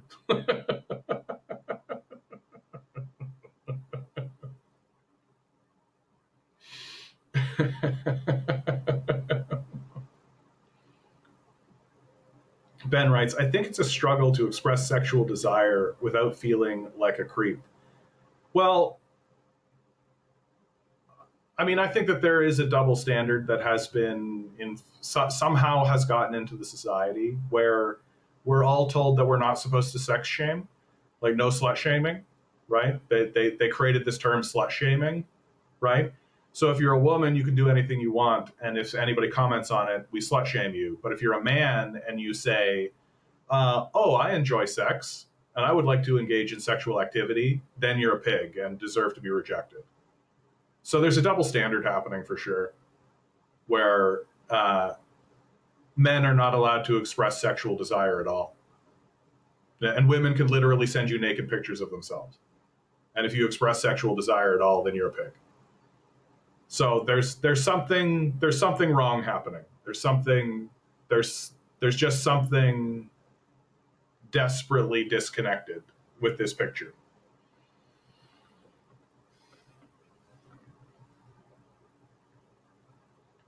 You were just talking about how bad things are, and Canada is primarily a socialist country. It is not primarily a socialist country. Canada is a capitalist country where we have managed through protest and struggle to get certain policies through our government that are considered socialist, right? The universal healthcare system is a big one. But to call Canada a primarily socialist country is to misunderstand not just socialism, but also Canada. Prevmar writes, John, maybe move to BC because there are a lot of girls that aren't like that out here. Yeah, all right. Like maybe it's just a Toronto thing. Yeah, we'll see about that. No, I think that it's a capitalist thing, what we're experiencing. Like, and I have the same conversation over and over and over again, right? Like, I'll talk to somebody who's been married for 15 years, and they'll be like, "Oh, it can't be," and they're just like, "Yep, you just don't know what you're talking about." And I've like gotten to the point where I say that to them directly to make it as clear as day that I don't really respect their position at all. Like, oh, when was the last time you went on a date? So you don't know what you're talking about. Like something has happened. Like I used to date guys. Like I before I found my partner, and even I was in a polyamorous relationship for 10 years with a woman, and I was dating that whole time. And as I was dating, I was like, yeah, this has like the normal sort of pitfalls and the normal sort of stuff that one normally expects to have normally in a normal relationship normally, right? Since COVID, I think that what happened is COVID happened. There's been an enormous amount of breakups happened over COVID. Like long-term relationships broke up. And I think since COVID, we've been put in this state of hysteria and this state of panic because dating is different. Like it might be different now that I'm older, right? It could just be an age thing, and everybody's got their trauma and their baggage and their crisis. But it feels a lot different than it used to. It feels a lot different. Like people are a lot meaner. I think there's a real meanness out there, and you'd always find mean people when you were dating, but like now it's pretty much everybody. There's just like a real meanness about everybody, and nobody wants to like nobody gives a shit about like anything really that happened to you. Doesn't matter to them. And like the amount of just straight up like I have been on dates with people where I might as well have just been like, well, here's my bank account, and that's it. That would be the whole date. And if the bank account was like full of money, they'd be like, oh, okay, we can move forward. And it really has been like that. And so I think that there's been a pretty major and dramatic shift. The Hella Good Gamer says, I'm just confused to your own statement in regards to the state of the country. Well, we're in an unemployment crisis. We're in a housing crisis. We're in a capitalist crisis is what we are. And that the country is in a pretty major decline. And I mean, that's not coming from me. That's the OECD that says that. That's the governor of the Bank of Canada that says that. Like, we are experiencing a major decline. And it's by design, as far as I'm concerned. The political class is not doing anything to try to help it. And yeah, where's the confusion? Like, the amount of money we have in our pockets to spend is less than it was yesterday, and the day before, and the day before, and the day before. Where's the confusion?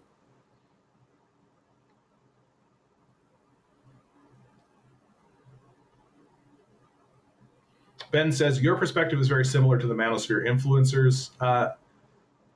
So the quote-unquote manosphere influencers, the reason why they became so popular is because their analysis is correct.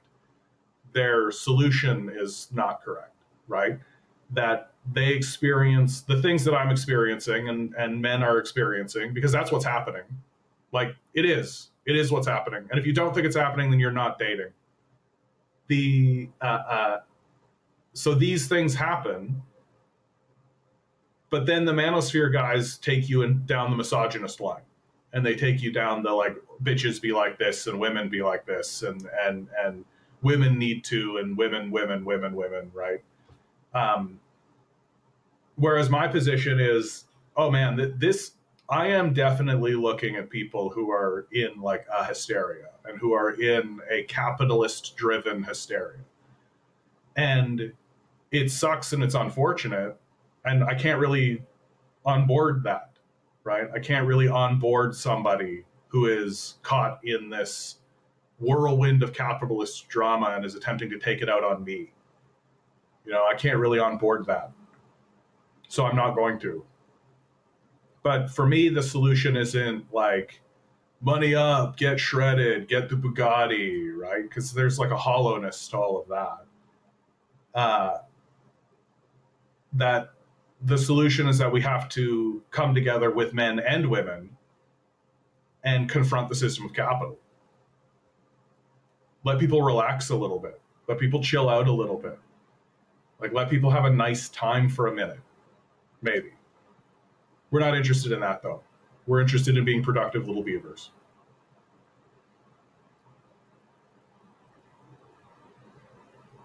The Hella Good Gamer says, how do you feel about the Canada we had under Harper? Harper basically, like, the Carney government is essentially the Harper government right now. Like, the Conservatives have done such a good job of pulling the Liberals to the left, while the system of capital has done such a good job of destroying credible left political forces. So right now, Canada is essentially Harper's Canada, because the Carney government, like Mark Carney could have been the Minister of Finance in the Harper administration. So I think that the plan is for the decline of Canada. They are planning for that decline. They are extracting wealth out of us. And then once they can no longer extract any more wealth, they'll just abandon us. And that's the system, that's the plan.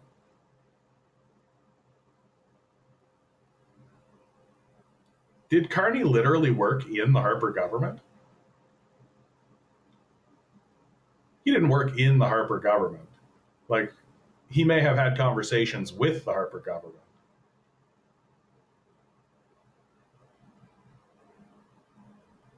Yeah. Ong says that meanness is trauma, which unfortunately isn't a quality someone would want to have to attract mates. Yeah. Like, I think that there is quite a great deal of trauma. And I also think, like, I think a lot of people broke up over COVID and then look back and think to themselves, we could have made that work. And so I think there's a lot of regret as well. Yeah, we all have trauma today. Yeah, common ground.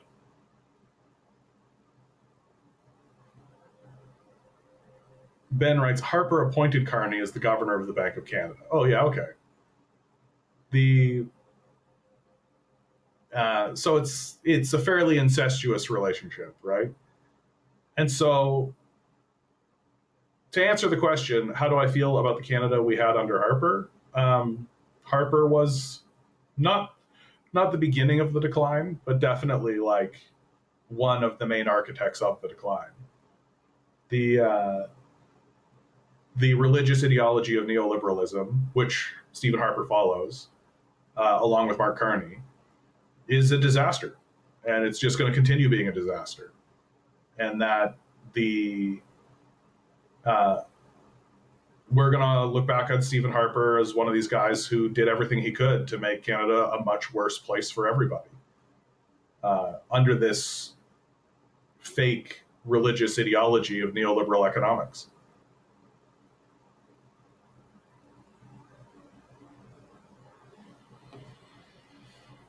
There was one story that I wanted to share with you guys because I think it's funny as hell.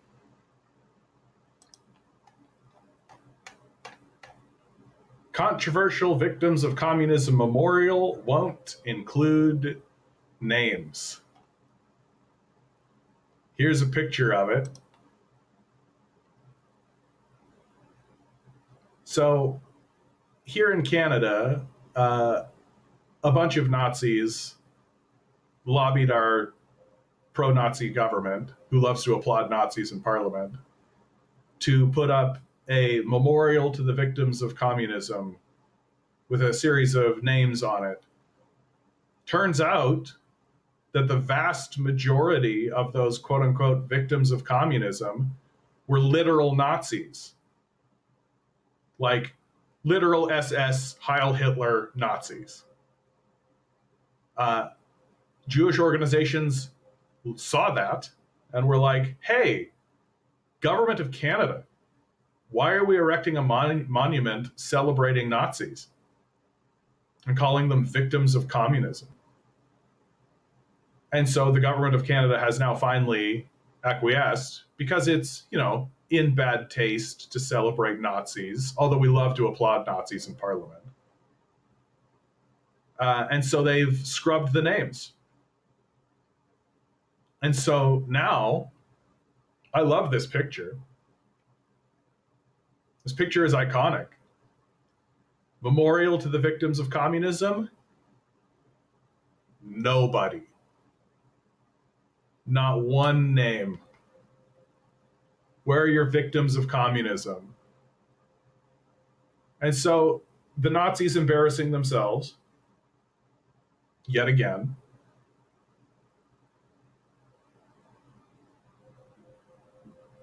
Yeah, I thought you'd like that. XD writes, victims of communism, who isn't a Nazi? Yeah, nobody.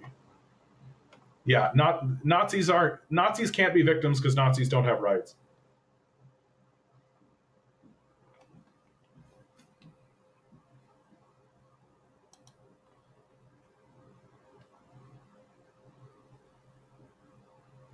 I also love this for popular mechanics.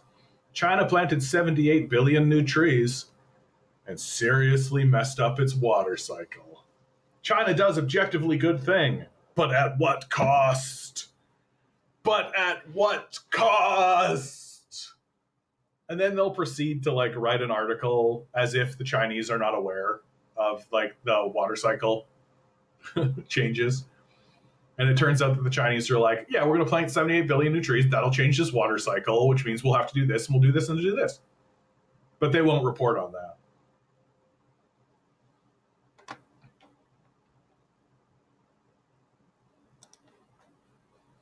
I'm loving this one. I do love this. The Vanity Fair photo shoot that they did of Trump's people.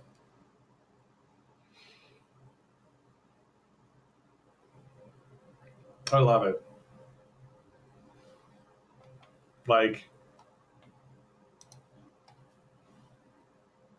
I love it.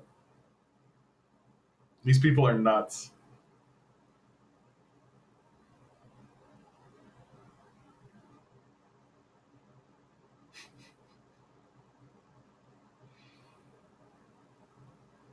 Like, why even do this photo shoot?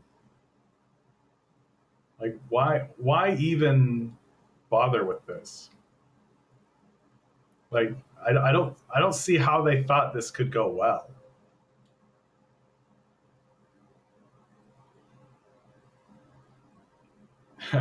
Ego, yeah.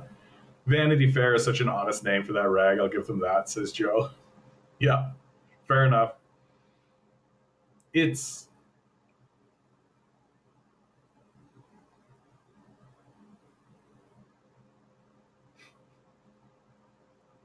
like her eyes are so crazy. I mean, these people are fucking crazy.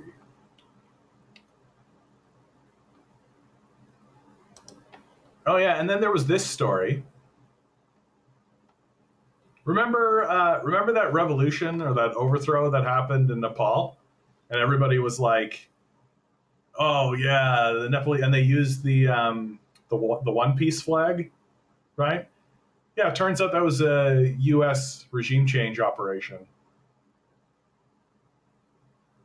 I, for one, am completely shocked. I have to say, I'm completely shocked that the United States government would fund a bunch of revolutionaries to overthrow the Nepalese government.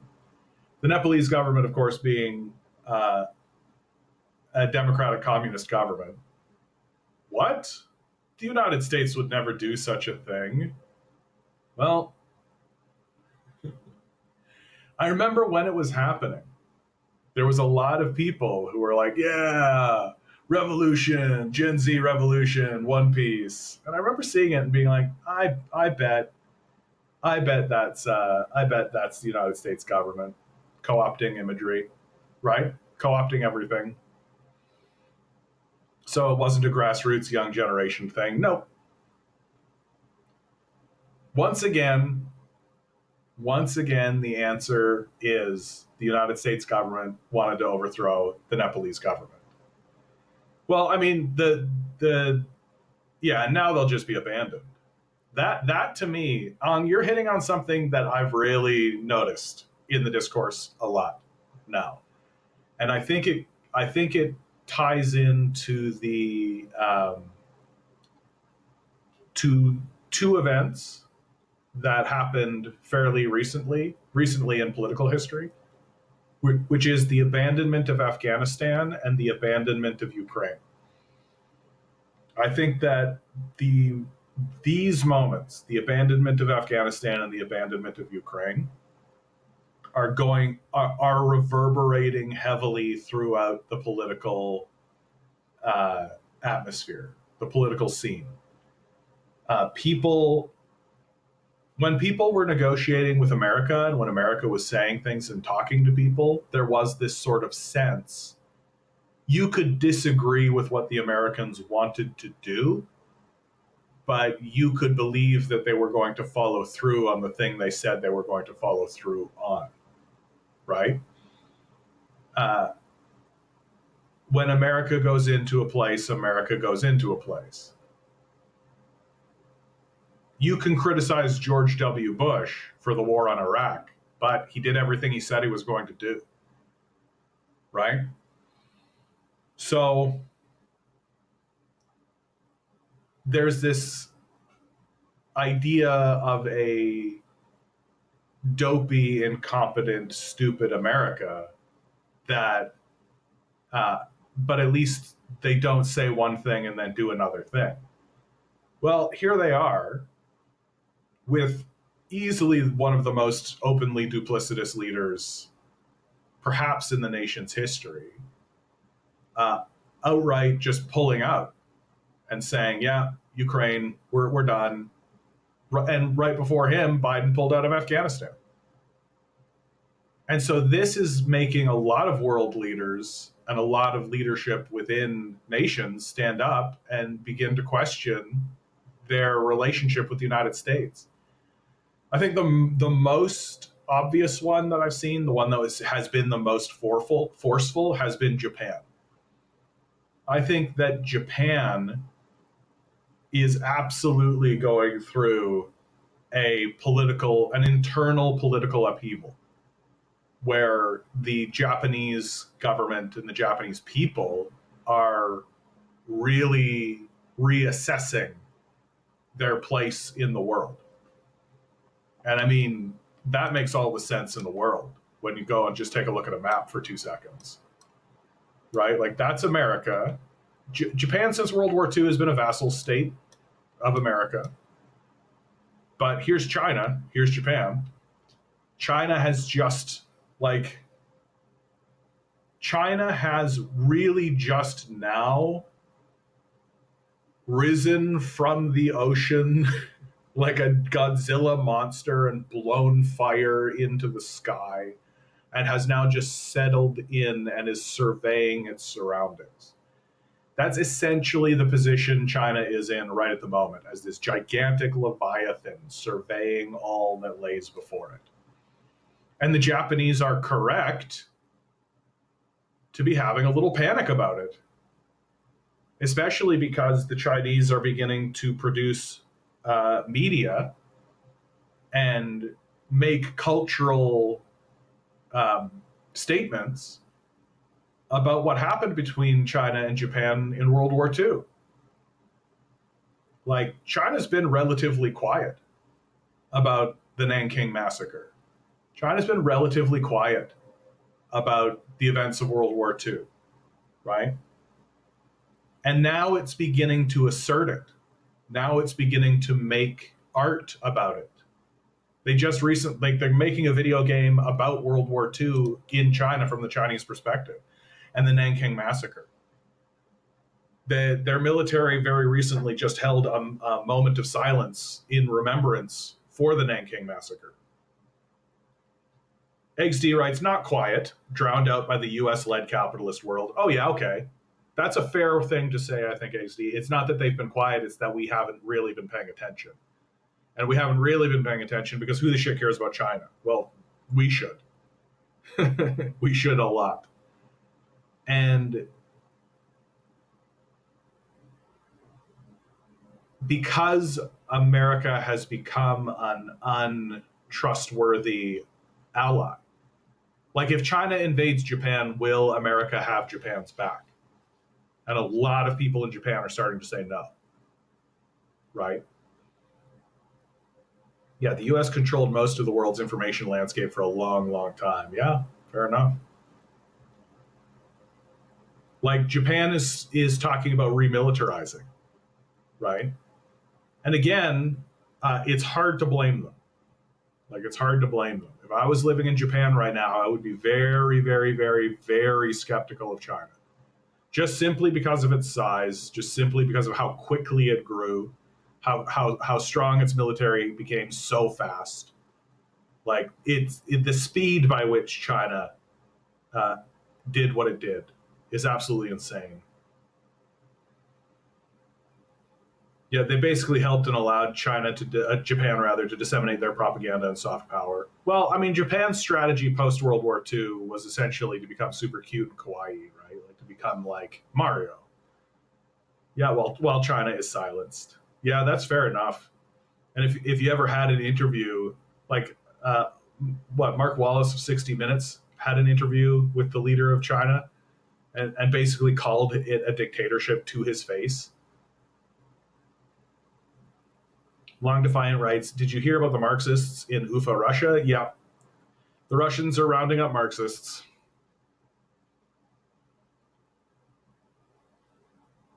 That's happening. Not a good sign. Not great. It does pay to remember, right? Because one of the things that I think people misunderstand me when I get talking about the Ukraine war, especially, is they think that I'm pro-Russia. I am not really pro-Russia. Like I'm pro-Russian people and I'm pro that kind of thing, but it is like it is what it is. Like it is what it is. It's tough to put uh, a real moniker on it.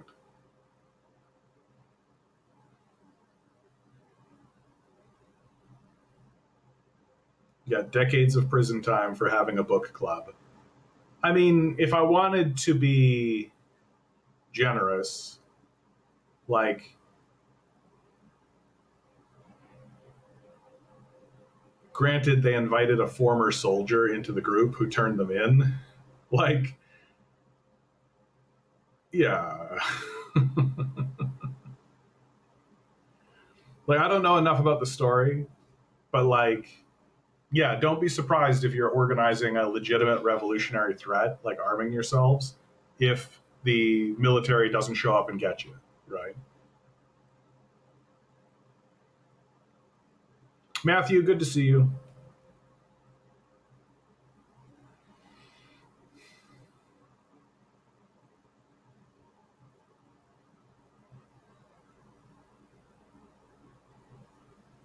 What's happening in China is absolutely fascinating.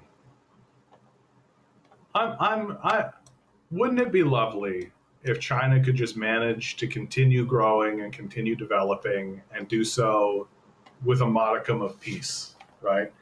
Just a little bit peacefully, just a little bit, just rising, not getting so like it'd be so cool if they didn't get into this expansionist mindset and start taking over places militarily.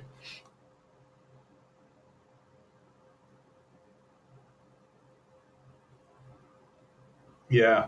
When the state starts that stuff, you've made a mistake. Manage your OPSEC people. I mean,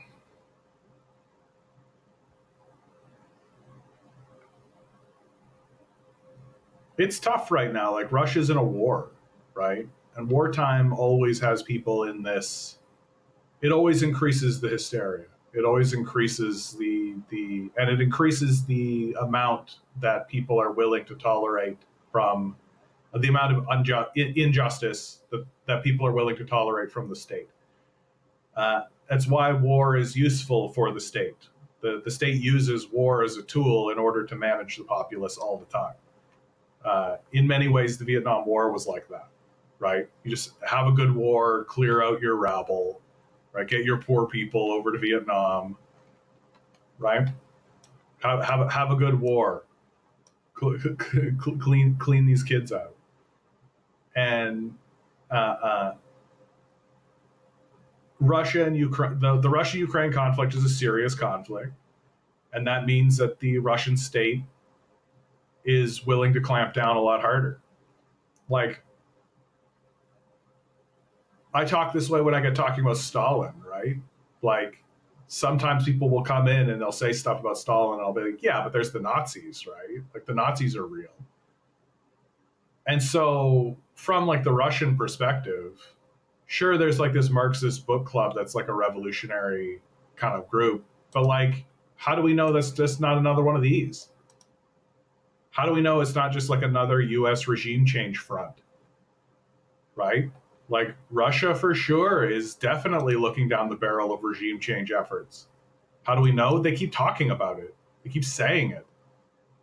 So if I'm Russia, I'm definitely looking at an organization that is talking about overthrowing the government and taking that credible, not because not because they are actually Marxists, right? That's just the cover they use, like the One Piece flag, right? They co-opt and they use it as cover for a U.S. regime change operation, and it's like that seems like a very credible thing to say. I don't think it's as simple as Russia's fascist, right? I don't. I think that Russia is facing serious and credible threats from a serious, credible threat.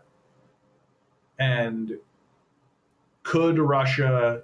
I would prefer it if Russia configured itself to return back to its communist roots.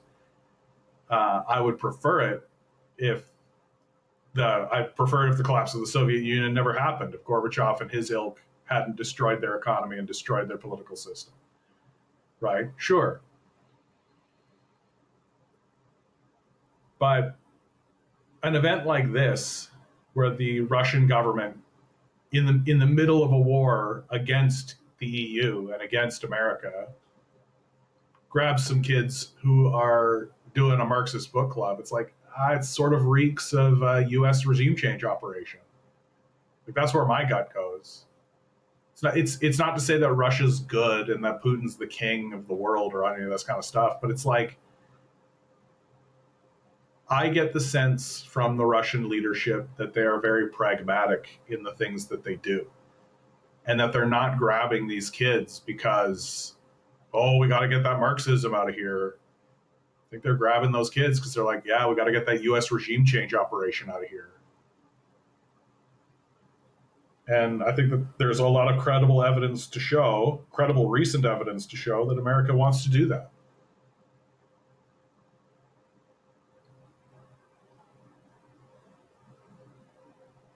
Long Defiance says China is somewhat encroaching on eastern Russia right now, investing in those towns, importing Chinese workers. Russia is very weak in those areas.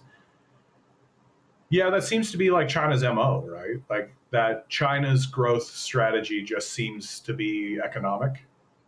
Like, hey, you need investment, you need and like to me, the great strength of China's economy and China's economic thinking is that they understand that money isn't real. That to me is their biggest boon. That here in the West, we have bought in to the religious ideology of neoliberal capital, and the first and foremost, like the prime directive of that religion is that money is real and money is God. China just doesn't have that. Like, sure, yeah, wealth and prosperity, all that kind of stuff, and money is seen as a way to gain wealth and prosperity. But like the Chinese government is like, yeah, if we've got to move around this like fake dollars in order to get stuff done, and then if the dollars get in the way, we just get rid of the dollars. Like it's fine.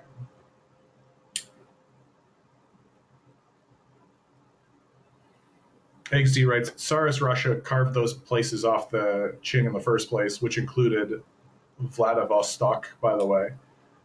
Long Defiance says those towns have street signs in Chinese. It's kind of funny. Yeah, I mean, the relationship between Russia and China, Russia's a huge place, right? Russia's just an enormous landmass, and it shares a border with China. It just makes sense that the Chinese and the Russians would have a bit of intermingling happening, right? And I just don't think there's anything wrong with this. Like, I understand why borders exist, but borders, like money, don't really exist.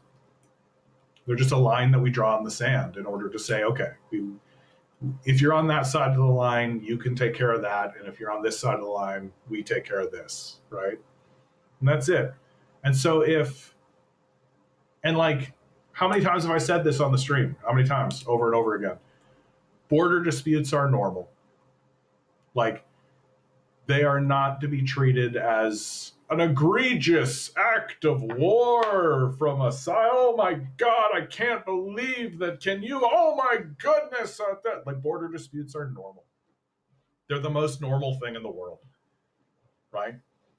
Because everybody understands, like everybody in the political sense understands that the borders are negotiable. The borders are negotiable. And that if you like these borders are like being negotiated constantly, right? Like there's constantly just like ongoing disputes about who owns what. And heaven help you if like can you imagine if they found like a deposit of cobalt like right here, right? Well, now all of a sudden the Chinese are like, well, can't we just make the line like that?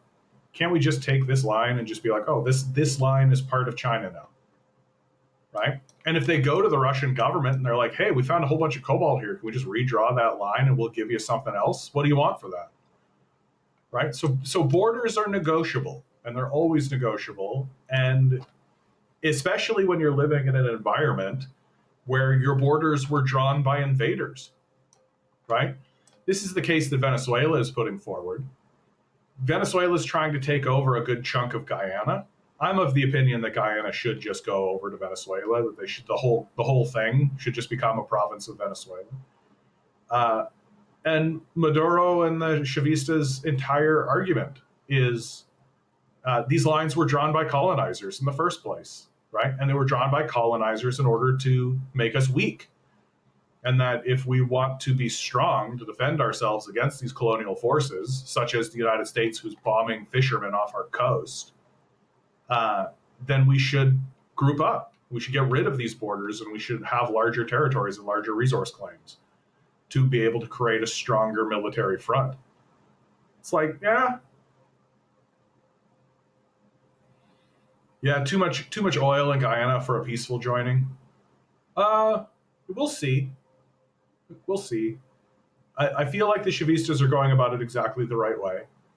They're not just barging in, which, I mean, they could, but I think they're going about it the correct way. And again, those sorts of border disputes are normal.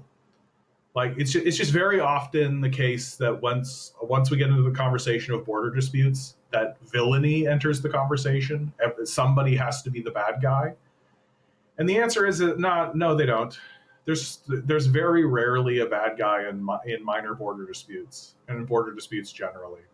Border disputes, it's look, Venezuela would like to have more territory and would like to have more resources.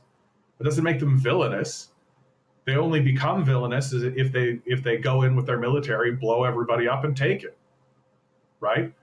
But the simple act of saying, "Hey, that territory would be great if it was part of us," that is not itself a villainous act.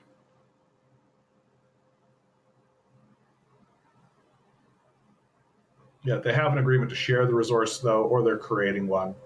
Yeah, I mean, if I was Guyana, I don't know why I would be fighting, right? Like the thing that the only thing that Guyana should really care about is its own sovereignty, which is to say, like, we want to be able to make decisions for ourselves without having an outside force impose its will on us. It's like, yeah, fair enough, right? That's essentially the agreement that the provinces of Canada have with the federal government. And there's a big, long history of that, especially like from where I'm from, Manitoba, right? Louis Riel and the fight against the British and all of that. So I respect Guyana's position, but from a resource position, sell your oil to Venezuela. Just like, come on, like just Venezuela's right there, dude. Like how are we not? And like Brazil is right there. How are we not putting this together? I just think there's a lot of fear in the conversation, right? Like everybody's afraid that if that border were to dissolve and Guyana become a province of Venezuela, that they would become like enslaved to Venezuela. That's sort of the concern. And I respect it. I understand why people have that. How did this all start? Oh yeah, it was like, and so I don't know, it just makes sense that like China would be getting involved in this territory and that Russia would, like, there'd be a bit of intermingling. That's one of the fundamental reasons why the Russians were drawn into the Ukraine war, because the people who were being bombed in the Donbass region were ethnic Russians, right? So there's like an intermingling. Like, sure, there's a border, Like, sure, there's an imaginary line that we all created to say, like, this is this country, sure.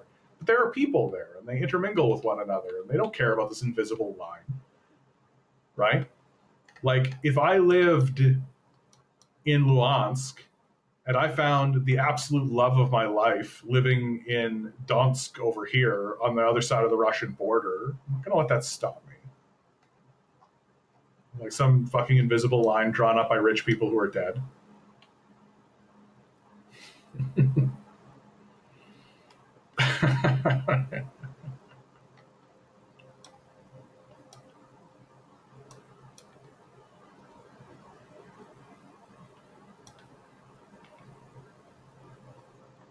Earlier in the conversation, we were talking about hope. What does give me hope for humanity's future? Not the hope for our society. Our society is going into the tank. But the hope for humanity is coming out of China, for sure. Like, China is showing the world what humanity is capable of and what humanity can do. That if we all get together and we all put our heads together and we all work on a single common vision, we can accomplish incredible and amazing things in very, very, very short periods of time. It's actually like very, very impressive what China has managed to accomplish for itself. And one of the things that really kind of keeps me going is understanding that I'm going to see it's only going to get crazier in China. Like, it's only going to continue this way. Like, these guys are going to put a base on the moon. Like, that's wild. that's absolutely wild. Imagine having like an established moon base. And then from there, these guys are thinking, okay, and then we'll get serious stuff onto Mars. I've never really fully understood this whole Mars thing. Like, it's pretty obvious to me that the goal for a lot of these guys is just asteroid mining, right? Because it's just this sort of colonialist mindset, but on asteroids.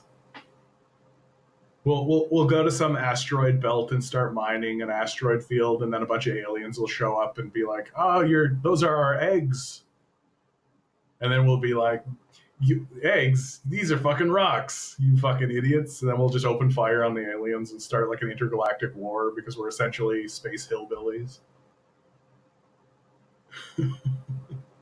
The aliens will come to planet Earth. They'll just be surrounded by trash. Yeah, asteroid mining will create the first quadrillionaire. Yeah, exactly. Like, and none of that wealth will actually be distributed into the society. They'll use all that wealth in order to build like a big giant building that looks like a penis. Yeah, that'll be great.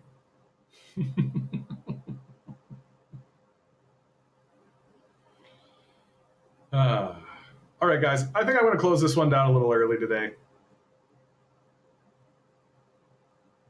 It's bonkers out there, eh?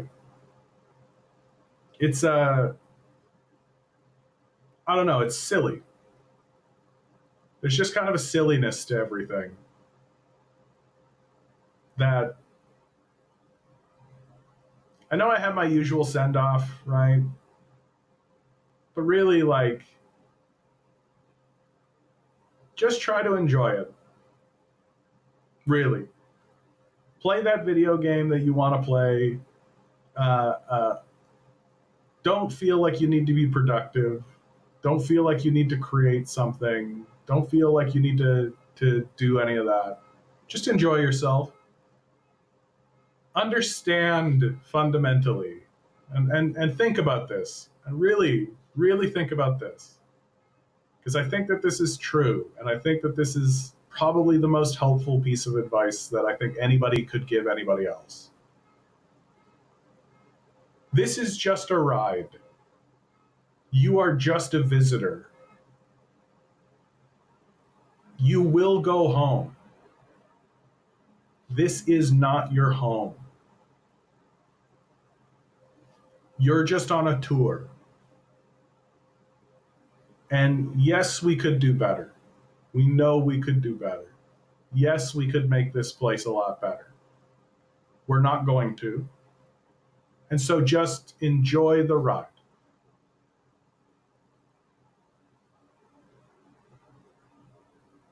Yeah, good luck. We're going to need it.